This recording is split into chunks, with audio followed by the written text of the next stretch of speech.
What's going on, everyone? So, the Los Angeles Lakers played 2 preseason games, and obviously you can't take everything away from preseason games, especially right now. Like, they've had like 2-3 practices going into these games. Be interesting to kind of see. I'm more curious to see, like, now that they have this week off, how do they look getting back into that, what is the Warriors game again, next Sunday, or this Sunday coming up, right?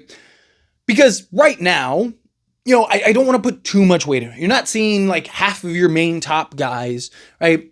But also, most of that is offensively, right? My concern, however, with these 2 games, and I do think maybe not to the extremes that it's been, but definitely concerning, is the defense and lack of athleticism, right? I think that is already kind of showing its ugly head, and I don't think that that's going to get fully resolved, right? Because going into this season, all off season, what has been kind of the main conversation. We need some athleticism and we need some defense out on the perimeter. Now, Jared Vanderbilt, I think, needs to start. Just what we've seen these last 2 games from him, if he can kind of continue that, I think he solves so much as far as the athleticism, the hustle, the defense, right? All the things that you need, because I don't think they're going to bring Austin Reeves off the bench, right? So I think you got to start Jared Vanderbilt with DeAndre Ayton, LeBron James, Luka Doncic, Austin Reeves, right? That, I think, should be the starting 5. You have more than enough offense with Luka, Austin Reeves, LeBron, and DeAndre Ayton.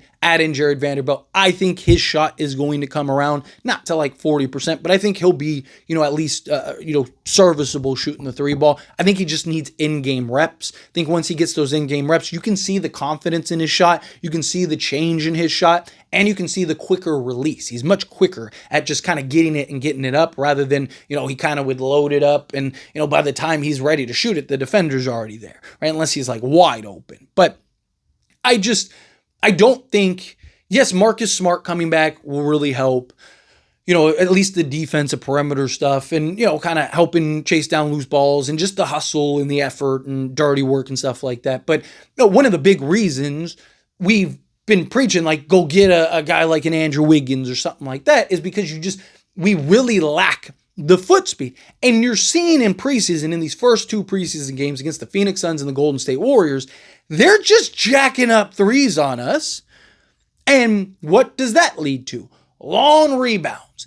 And then they are just winning the foot race, getting to the basketball and getting other opportunities. We saw it in Phoenix, like even more than the Warriors game, because Phoenix had, kind of the athletes out on the perimeter, and they were just chasing down loose balls and getting 2, 3, 4 field goal attempts, and then they'd make it finally, because it's like you're giving a team 4 chances to knock down a 3. Like, they're going to hit one eventually, and I don't know how much of that is going to be able to be fixed. Luka Doncic is an excellent rebounder and has a really good nose for the ball. So even though he's not like an insane athlete or anything like that, he's going to help a ton with that offensive rebounding and those long ball rebounds and stuff. Because again, he has just a really good nose for the basketball. He sees like the balls, okay, they got shots, the ball's going to come over, and he can get to those spots, chase it down. I mean, he's done it his whole career. Even, Majin Buu Luka, right? Like that version of Luka to like skinny Buu Luka has always shown that he can be that guy that can just help with the rebounds.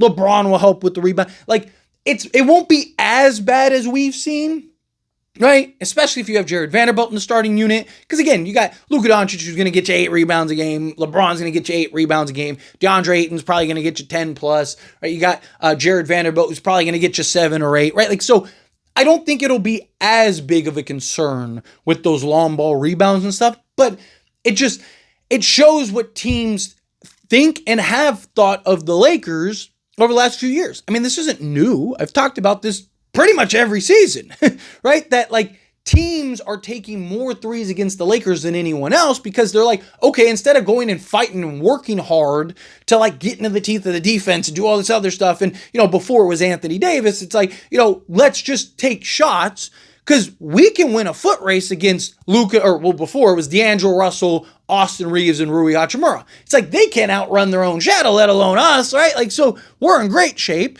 And then, you look at now with Luka, and look, Luka's supposed to be more athletic and can jump higher and all that stuff, and I hope so. I hope that that's the case, because that could go a long way if he's actually really has some, form of athleticism, right? Again, that could go a long way, but it just, to me, continues to show you need kind of those athletes out there. And I do think at some point the Lakers are probably going to need to address that.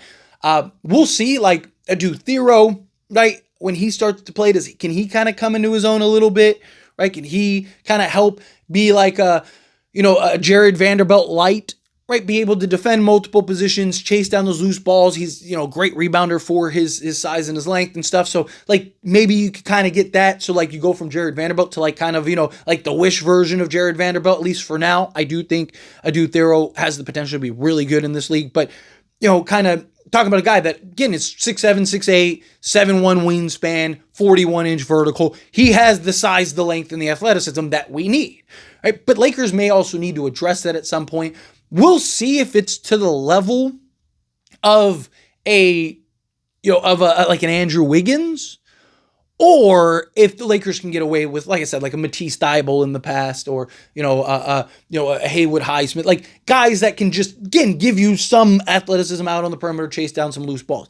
I've said for years, like, yes, we want two-way guys, right? We really do. We want two-way guys, but just getting athletes, just having guys with athleticism would solve a ton for the Lakers. Great example is look at Houston last year. One of Houston's biggest issues was they couldn't score the basketball, right? But they were able to win so many games because they're just more athletic than everybody, longer, like versatile, chasing down, they just outwork everybody because they have the athleticism and the youth to keep going and just push, right? And and then you saw them again against the Warriors. Like they weren't a great 3-point shooting team. They had their issues, but they were really good. They don't have a Luka Doncic. You had Luka Doncic on Houston.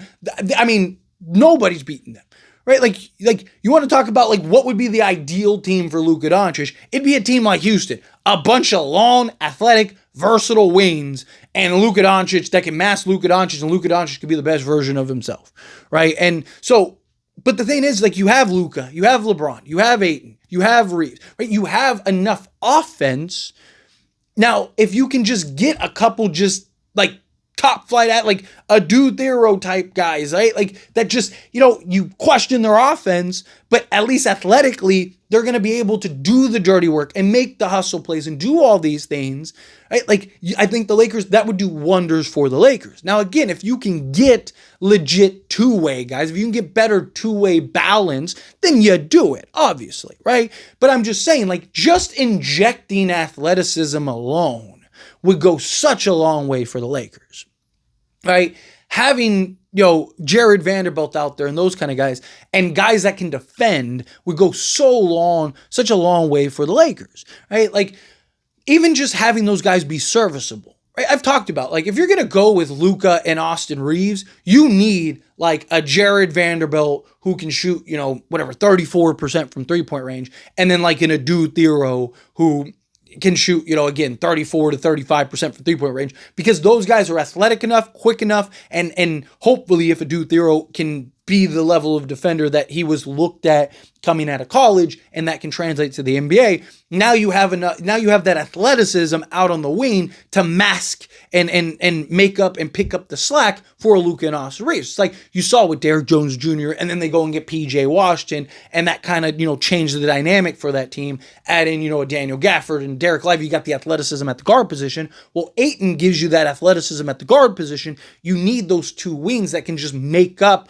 on the defensive side of things to where now Luka and Austin Reeves can operate. Or in a perfect world, you have Luka and then kind of three of those guys with DeAndre Ayton, and now you could be really good. But my concern, right, that I want to be fair though, because one, like I said, we haven't gotten a ton of practices. We haven't really gotten the opportunity to really carve out our defensive identity, right? Even our offense, right? Like, I mean, Luka's been limited, LeBron's been limited, Reeves has had the largest workload, but we've seen, Marcus Smart and Jared and Gabe Vincent and all these guys, right? Like they've all been limited. They've even in practices and stuff. So it'd be nice to kind of hear and see what happens this week and kind of get the information we need to hopefully get better promise. So I don't want to overblow this, right? I don't want to like make this like, oh my God, like this is like Lakers, they're going to be the worst defensive team in basketball, because I don't think that they will be. I mean, again, they were, decent last season. And now you got a full healthy Jared Vanderbilt and Marcus Smart and DeAndre Ayton who's going to buy in defensively. At least that's what he's shown thus far, right? So I don't want to, Chicken Little, the sky is falling here, right? I want to be fair and wait and see. But there are some concerns, right? And you are seeing the concerns without, a Jared Vanderbilt and a, Marcus Smart, again, hoping Marcus Smart come back. We've seen, Rui Hachimura still doesn't have it defensively. Dalton Connect, forget about it, right? Like, Gabe Vincent was kind of getting after it, but again, he's undersized. He's not, he's not 6'5", 6'6", he's like 6'2", 6'3", to where, he can have an impact, but to an extent, right? Jake LaRavia, he's had some good defensive sequences, but he hasn't been quite what I want him to be yet. Granted, we'll see what does he look like again when we have our defensive scheme and stuff. Guys are kind of just out there playing. I mean, even JJ Redick basically said that himself. Like, hey, like talked about it after the Suns game. We haven't had the opportunity and the reps and been able to shape and create our identity yet, right? Like Phoenix had the time and you saw it. Like they looked really good. They looked cohesive. They were getting after it defensively, right? They had their defense schemes, their offense schemes, all the things that you want to see. So, like he was saying, like we haven't gotten that opportunity yet. So Jake LaRavia, I want to be patient on as far as the defense side of things goes, because he has shown that he can be good defensively. And again, he had some good defensive sequences. Even in that Warriors game, he had a couple. He was actually better defensively in that Warriors game than he was the Phoenix Suns game, but not quite where I would personally like him to be, or what I've kind of talked about where I think he can be. Right. But again, I want to be fair and see, like, what does he look like when he actually has all the starters and stuff. And, again, he's working twice as hard offensively. Same thing with Rui Hachimura and these guys, because they don't have LeBron, Luka, and Austin Reeves to create for them and take the pressures off of them offensively.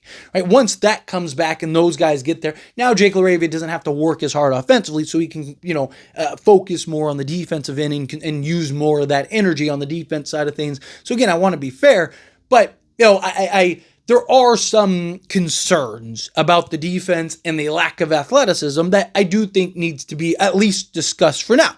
Again, that could change. We could get, into this week in the last 3 Laker games, everyone plays, and it's like, oh, no, hey, you know what? They're actually pretty good, right? Marcus Smart, he's in, Gabe Vincent, Jared Vanderbilt, Jake LaRavia, because now he has other, like, defensive pieces around him, so he's bought in more. Now he's not having to defend the best guy on the other team, right? Like, it's just everything can maybe come together if you see that.